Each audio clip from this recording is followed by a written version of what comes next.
उसका एक स्वरूप है, उसको जाना, उसको पहचानना सरल नहीं है। जो जो हनुमान को जान गया, जो शिव को जान गया, उसकी जिंदगी सार्थक हो गई। जैसे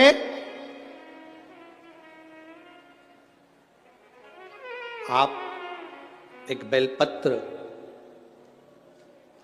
जैसे आप एक बेलपत्र कि ये दो जो पत्तियां होती हैं, जरा ध्यान देंगे, ये दो जो पत्ती नीचे की रहती है बेलपत्र, आगे का भाग एक बेलपत्र और नीचे की जो ये दो पत्तियां होती हैं, इन दो पत्तियों के ऊपर एक एक शमी पत्र। ये दो जो पत्तियां हैं, इन पत्तियों के ऊपर एक एक शमी पत्र और लाल चंदन ये रखकर, कितना भी रोगीला व्यक्ति हो, रोग से ग्रसित व्यक्ति हो, जिंदगी में कितना ही दुख पड़ रहा हो, बेलपत्र की ये दोनों पत्ती जिसके ऊपर शमी पत्र रखकर, लाल चंदन रखकर, श्री हनुमान जी महाराज और हनुमान जी महाराज के तीसरे नंबर के भाई श्री गतिमान जी। हनुमान जी कितने भाई हैं? 6। उसमें हनुमान, रतिमान, व्रतिमान, मतिमान, गतिमान, तो जो नीचे के क्रम में आते हैं श्री गतिमान जी, उन गतिमान जी और हनुमान जी का नाम लेकर जो शिवलिंग के ऊपर समर्पित कर देता है, रोग का निवारण होता ही है, रोग मुक्ति होती है। और हमारा शास्त्र कहता है कि शंकर भगवान की परिक्रमा नहीं करी जाती, क्योंकि शिव जी ने वो गणेश जी को वर दे दिया था, तो पार्वती जी ने उनसे मांग लिया था कि आपने गणेश जी को बिना सोचे समझे वर दे दिया। प्रथम गिनती का मेरा षडानंद कार्तिक मोर पर बैठकर परिक्रमा कर कर आया था, गणेश जी ने बुद्धि से परिक्रमा करी है और मेरे कार्तिक ने शरीर से परिक्रमा करी है। आपने गणेश जी को वर दिया है, मैं आपसे वचन लेती हूँ आज के बाद आपकी कोई परिक्रमा नहीं करेगा। दिन होना चाहिए मंगलवार, एक धतूरा, उस धतूरे को फोड़कर उसके अंदर का फल निकालकर उस फल को शिवलिंग पर चढ़ाकर एक लोटा जल शंकर भगवान को समर्पित कर कर। दिन होना चाहिए मंगलवार। कौन सा दिन होना चाहिए? जम के बोलो जरा, मंगलवार का समर्पित करो। उसके बाद में आप विवाह के लिए अगर समर्पित करे हैं तो विवाह में देरी नहीं होगी। व्यवसाय और व्यापार के लिए या नौकरी के लिए समर्पित करे हैं तो उसमें देरी नहीं होगी। कहते हैं शंकर, ये शिव महापुराण जो हो रही है ददरुआ धाम सरकार के इस पवित्र प्रांगण के अंदर, श्री हनुमंत लाल जी के इस पवित्र मंदिर प्रांगण के अंदर जो ये शिव पुराण की कथा हो रही है, इसका नाम है शंकर सुमन शिव महा। शंकर सुमन की मतलब क्या होता है? लोग उसे पुष्प भी कहते हैं, शिव का एक स्वरूप भी कहते हैं, शंकर का पुत्र भी कह देते हैं, शिव का एक प्रतिबिंब भी कह देते हैं। इसे कहा यह अष्ट सिद्धि। माता जानकी से जब मिलने गए थे तो माता जानकी ने हनुमान जी को कहा था, मैं तुम्हें क्या वर दूं? अष्ट सिद्धि देती हूं, नौ निधि देती हूं। सीता जी कह रही हैं मैं तुम्हें अष्ट सिद्धि देती हूं, नौ निधि देती हूं। हनुमान जी ने कहा ये 17 लफड़े मेरी जिंदगी में मत पाड़। कितने लफड़े? 17। आप लोग जब आपस में बात करते हो ना तो बात बात में बहुत सारे लोग कह देते हैं अरे बहुत 17 लफड़े जिंदगी के चल रहे हैं। कोई पूछे तुमसे 17 लफड़े कौन से? ये वही हैं, अष्ट सिद्धि नव निधि के। ये 17 लफड़े जिंदगी में चलते ही रहते हैं। हनुमान जी को शंकर सुमन कहा गया क्योंकि विनम्रता का लक्षण श्री हनुमंत लाल जी के पास विनम्रता की। कितनी विनम्रता! जरा देखिए हनुमान जी की विनम्रता। शंकर सुमन क्यों कहते हैं हनुमान जी को? उनकी विनम्रता देखिए। जब सीता जी का पता लगाने जा रहे हैं तो अष्ट सिद्धि नवनिधि के दाता श्री हनुमान जी महाराज बूढ़े जामवंत से कह रहे हैं कि आप मुझे आज्ञा दीजिए कि मैं क्या करूंगा लंका में जाकर, क्या करना है मुझे, कैसे जाना है मुझे, क्या करना है मुझे। इतना बुद्धिवान श्री हनुमंत लाल और बूढ़े जामवंत से पूछ रहे हैं कि मैं क्या करूंगा वहां जाकर। मतलब उनकी बहुत विवेकी जो व्यक्ति होता है, जिसमें बहुत बुद्धि होती है, वो हमेशा झुक कर चलता है, छोटा बनकर चलता है। इसलिए हनुमान जी महाराज विनम्र बन गए। आप बताओ मुझे करना क्या है। जो बहुत विनम्रवान व्यक्ति होगा, जिसमें विनम्रता होगी, वो कभी अपना बखान नहीं करता। विनम्र व्यक्ति कभी अपना बखान नहीं करता। आप में से कोई व्यक्ति अगर लंका चले गया होता सीता जी का पता लगाने, तो 25 बार माइक लेके चिल्ला चिल्ला के बोलता, मेरे को पहचानते हो, मैं लंका गया था सीता का पता करने।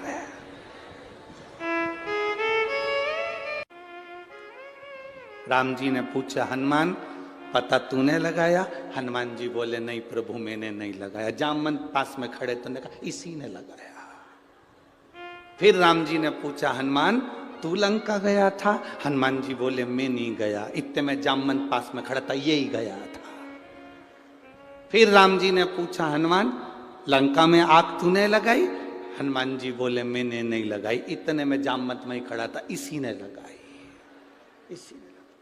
इतने में राम जी बोले, हनुमान सीता का दर्शन तूने किया? हनुमान जी बोले, मैंने नहीं किया, इतने में जामवंत बोला, इसी ने किया। अब इन दोनों के झगड़े में राम जी को गुस्सा आ गया। राम जी को गुस्सा आ गया, तो तूने नहीं करा तो क्या मैंने करा? इतने में हनुमान जी बोले, बस आपने किया है, मैं तो निमित्त था, बस केवल निमित्त। जो कर रहे थे आप कर रहे थे।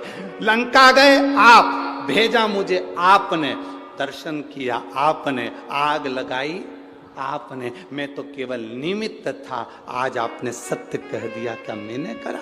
बिल्कुल सत्य है, आपने किया।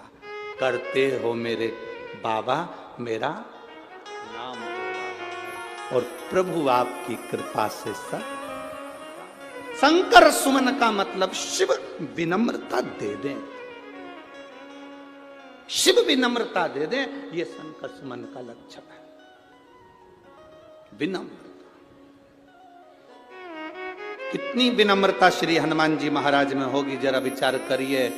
चढ़े, कितना बल है हनुमान जी महाराज में। जिस पत्थर पर लात रखा वो पत्थर नीचे दब गया, जिस पत्थर पर लात रखा वो पत्थर नीचे दब गया, पत्थर दब गया नीचे।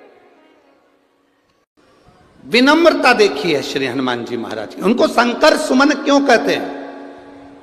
माता अंजना ने मांगा, मां अंजना देवी ने कहा कि मेरे को वर देना, मेरा बेटा जो हो वो विनम्र हो। शंकर जी कहते हैं विनम्रता किस लिए?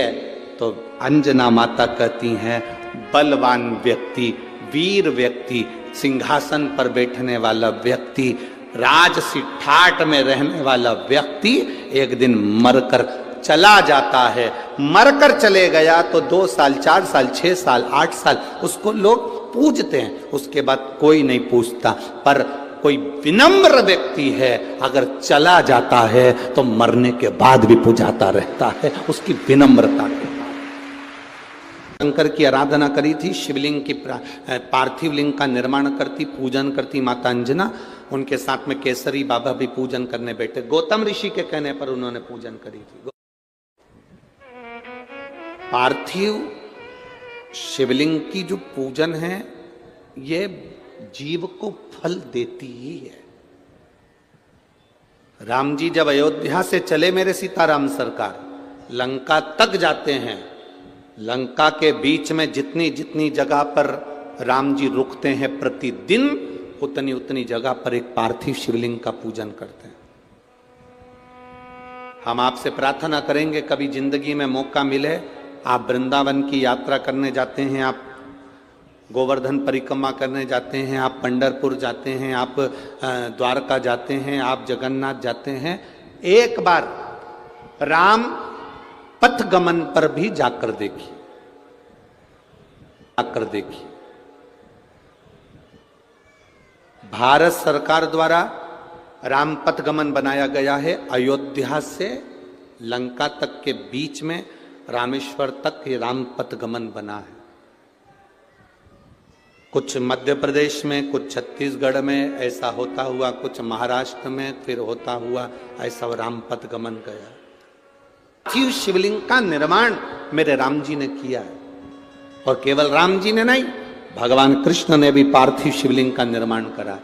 जब उनके घर में संतान नहीं हुई, 16,108 रानी पटरानी भगवान कृष्ण की, और संतान का सुख नहीं हुआ, गर्गाचार्य बाबा को द्वारका बुलाया गया। हाथ जोड़कर मेरे बाबा भगवान द्वारकानाथ ने कहा, मेरे यहाँ संतान का सुख नहीं है, इतनी रानियां मेरे यहाँ, पर संतान का सुख नहीं, आप कृपा करो। गर्गाचार्य बाबा ने कहा, सुनो कृष्ण, एक एक रानी के साथ 11-11 दिन तक भगवान शंकर के पार्थिव शिवलिंग का पूजन करो। भगवान कृष्ण ने एक एक रानी के साथ 11-11 दिन तक शंकर भगवान के पार्थिव शिवलिंग का पूजन करा। शिव जी ने प्रकट होकर भगवान कृष्ण से कहा, मांगो क्या चाहिए। भगवान कृष्ण कहते हैं, मेरे यहाँ संतान नहीं। भगवान शंकर ने कहा, एक एक रानी के साथ 11-11 दिन तक बैठकर तुमने मेरा अभिषेक करा है, मैं तुम्हें वर देता हूं, तुम्हारी एक एक रानी से 11-11 संतान होगी। 10 पुत्र 1 पुत्री, 1,77,186 जो संतान का जन्म हुआ वो शिव कृपा से। तुलसी जी की परिक्रमा कर रहे हो, हाथ में भले जल का पात्र रख लो। किसी वृक्ष की परिक्रमा कर रहे हो, अपने हाथ में कोई दाना रख लो। कोई परिक्रमा कर रहे हो, अपने हाथ में कोई अगरबत्ती, कोई धूप बत्ती, कोई मालिका रख लीजिए, कोई दीप रख लीजिए, कोई सामग्री रख लीजिए। कोई परिक्रमा खाली हाथ कभी नहीं करना चाहिए। शिव महापुराण की कथा में माता पार्वती जी से शंकर भगवान नंदन वन काशी में कह रहे हैं, पार्वती, मृत्यु लोक में 2 कारण से मनुष्य का जन्म होता है। पहला, मनुष्य का 2 कारण से जन्म होता है। पहला कारण है कि भगवान का भजन करना, और दूसरा कारण है अपने कर्म का भोग भोगना। जब कर्म का भोग भोगने के लिए हमारा मृत्यु लोक में जन्म हुआ है, जब कर्म का भोग भोगने के लिए हम पृथ्वी पर आए हैं, तो कोई कैसे कह सकता है कि तुम बिल्कुल, मैं बैठा हूं और गारंटी देता हूं और तेरे जीवन में दुख नहीं आएगा और तेरे जीवन में दुख नहीं आने दूंगा, तो ये व्यर्थ की बात है। आए हो मनुष्य लोक में, इस मानव का शरीर मिला है, परिवार मिला है, कुटुंब मिला है, रिश्ते नाते मिले हैं, तो दुख तो थोड़ा ना थोड़ा आएगा।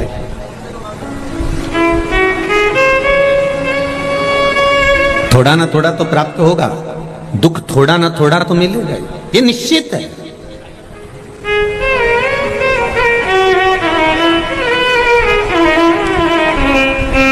जो डनलप के गद्दे पर सोते हैं और बादाम काजू खाते हैं,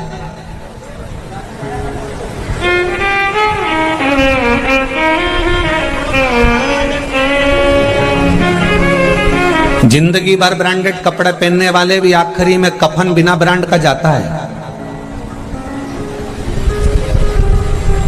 कफन की ब्रांड नहीं मालूम रहती कौन सी ब्रांड का है। हम तो कहते हैं अगर आप ब्रांड का कपड़ा पहनते हो तो एक स्टाम्प पर लिख के जाना, मरू तो इसी कंपनी का उड़ाना, मैं इस कंपनी के बिना आज तक मैं नहीं आएगा, तब मुझे संभालेगा।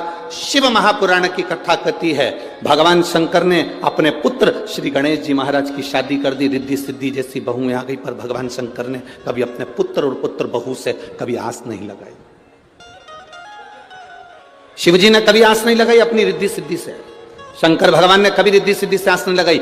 ऐसा कोई फोटो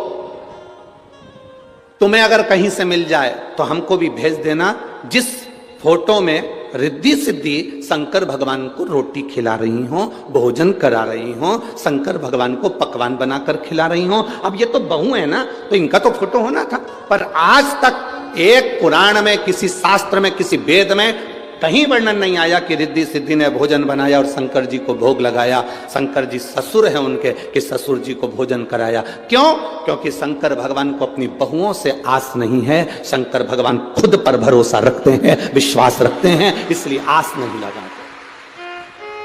मेरी बहू आएगी मुझे रोटी देगी, मेरी बहू आएगी घर संभालेगी, मेरा बेटा दुकान संभालेगा, मेरा बेटा ये करेगा। हम क्यों आस लगा कर बैठे? आप खुद के अंदर वो बल उत्पन्न करो, भगवान से प्रार्थना करना कि भगवान ऐसी कृपा करना कि मुझे पलंग पर कभी मत पटकना, मैं चलती फिरती अपना काम करती रहूं, तेरा भजन करती रहूं, तेरे दरवाजे पर आकर एक लोटा जल चढ़ाती रहूं और अंत में तेरे धाम चली जाऊं। तुम आस लगा कर बैठी हो, मेरे बुढ़ापे में मेरी बहू मुझे पानी देगी, मेरे बुढ़ापे में मेरे परिवार वाले मुझे ये देंगे। तुम दुनिया से आस लगा कर बैठे हो। आस दुनिया से नहीं लगाना। शिव पुराण कहती है आस केवल एक जगह होना चाहिए, वो आस मेरे परमात्मा से। रावण के यहां पर श्री हनुमान जी महाराज पहुंच गए।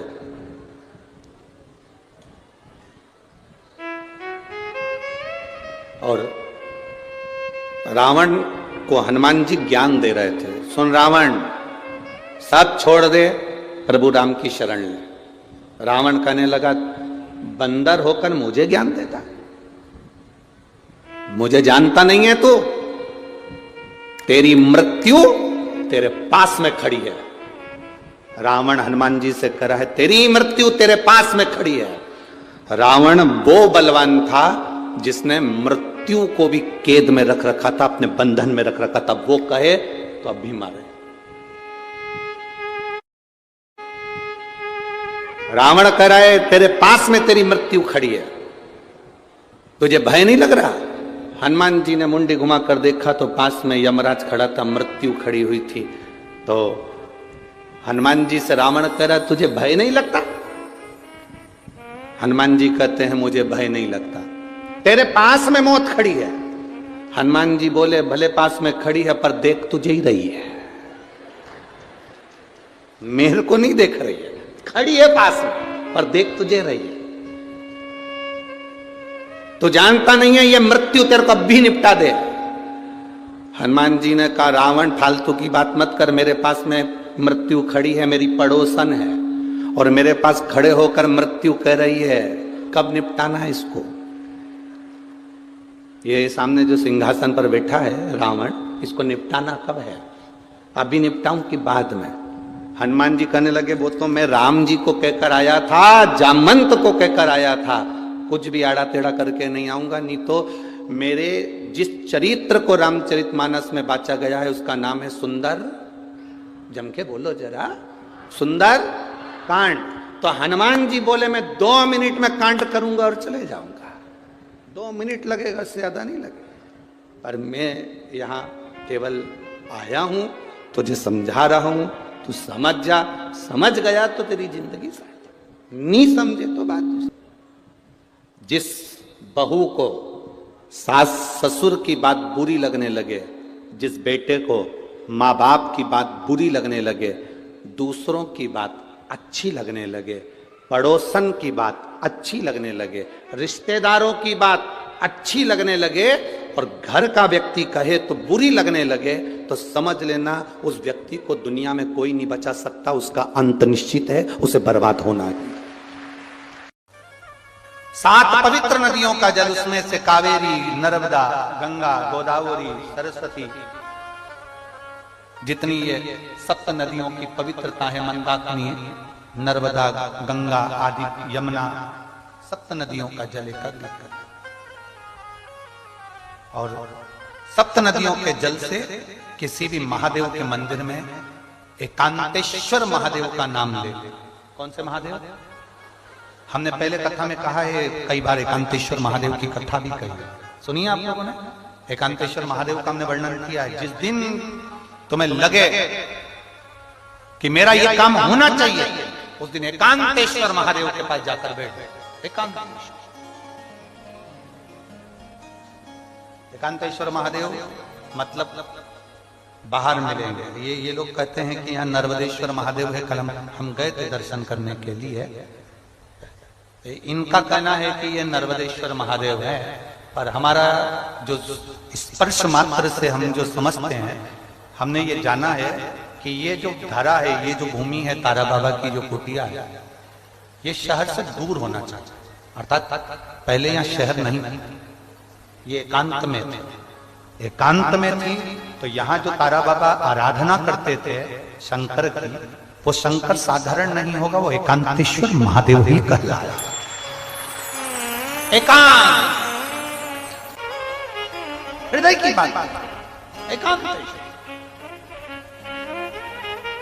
7 नदियों का जल रखकर 7 बेलपत्र के ऊपर 7 नदियों का जल, एक बेलपत्र ली, उसके ऊपर एक कटोरी में, एक बाटली में, एक पात्र में एक नदी का जल, दूसरी बेलपत्र ली, दूसरी कटोरी में फिर जल, फिर तीसरी में बाबा की आराधना कर कर, शिव से विनती कर कर, भगवान शंकर के नामों का 108 नामों का जाप कर कर, श्री शिवाय नमस्तुभ्यं कर कर, एक कटोरा जहां से पानी बहकर नीचे आता है वहां लगा लीजिए और एक बेलपत्री को उठाकर शिव जी के शिवलिंग पर समर्पित करिए। समर्पित करते समय डंडी का मुख अशोक सुंदरी की ओर हो। अशोक सुंदरी का जगह मालूम है सबको? सबको मालूम है ना, अशोक सुंदरी की ओर मुख। अशोक सुंदरी फिर समझ गड़बड़ ना करिए। ये शिवलिंग जलाधारी, ये जल बह रहा है नीचे सामने से। स्थान गणेश जी का, कार्तिकेय जी का, बीच में एक मोटी सी लाइन होती है, वो अशोक सुंदरी का स्थान है। शिवलिंग ये जलाधारी माता पार्वती जी का हस्त कमल। शंकर जी के ऊपर जो जलधारी रखी रहती है ऊपर, जिसमें से एक बूंद नीचे गिरती है, वो शंकर भगवान की 5 लड़कियां, जया, विषहरा, शामली वाली, दौतली, देव। शंकर जी की 5 लड़कियां शिव जी के ऊपर एक एक बूंद पानी गिराती रहती हैं। शंकर भगवान की कुल कितनी लड़कियां हैं? 6। कितनी लड़कियां हैं? 6। 5 जया, विषहरा, शामली वाली, दौतली, देव। शंकर जी की 6 नंबर की लड़की अशोक सुंदरी। जब हम प्रयोग करेंगे एकांतेश्वर महादेव का, ये बेलपत्र जो हमने समर्पित करी है, डंडी का मुख अशोक सुंदरी की ओर हो। डंडी का मुख। आप बैठे कहां पर हो जल चढ़ाते समय? शिव जी को जल कहां बैठकर चढ़ाया जाता है? जम के बोलो जरा। जहां से जल बहकर जा रहा है इसके ठीक विपरीत की ओर, ठीक विपरीत की ओर जल बहकर जा रहा है इधर, तो तुम बैठोगे इधर। इधर नहीं बैठोगे, इधर नहीं बैठोगे। जल इधर बह रहा है तो तुम इस साइड बैठोगे। यहाँ बैठकर फिर बेलपत्र को आप समर्पित करोगे।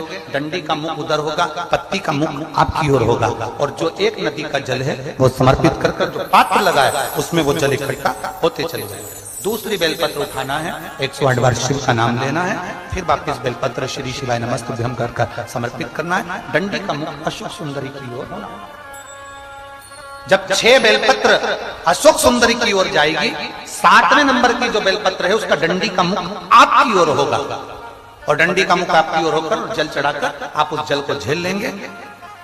जहां नंदी बैठे हैं, नंदी का जो पांव जिस जगह पर उठाओ, अगर इस पांव उठाओ तो इस ओर, ये पांव उठाओ तो इस ओर, नंदी का पांव जहां उठा रहता है वहीं पर बैठकर पति पत्नी दोनों उस जल को आचमन कर लेंगे। दोनों उस जल को पूरा पी जाएंगे और बाबा से झोली पसार कर प्रार्थना करेंगे कि हमें संतान का सुख देना, मेरा देव महादेव प्रदान करें। एकांतेश्वर महादेव का ये स्मरण करिए, एकांत स्मरण करेंगे। जितने आस्था पर सुन रहे हैं, जितने मोबाइल पर कथा सुन रहे हो, 3 चीजें हैं। मंत्र बोलते जाओ। पहला मंत्र, दूसरे नंबर पर है माला, और तीसरे नंबर पर है आसन जिस पर हम बैठते हैं। मंत्र बार बार नहीं बदलना चाहिए, माला बार बार नहीं बदलना चाहिए, और आसन बार बार नहीं बदलना चाहिए।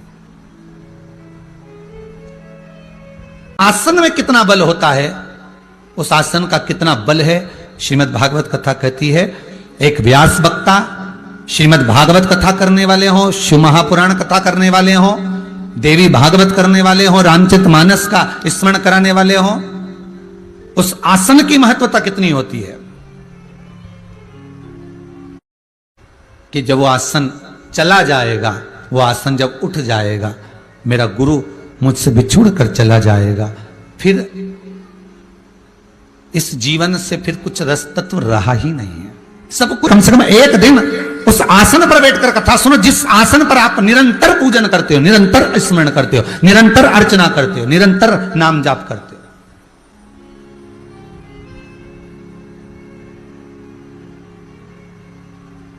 कम से कम एक दिन उस आसन का फल आपको मिलना चाहिए।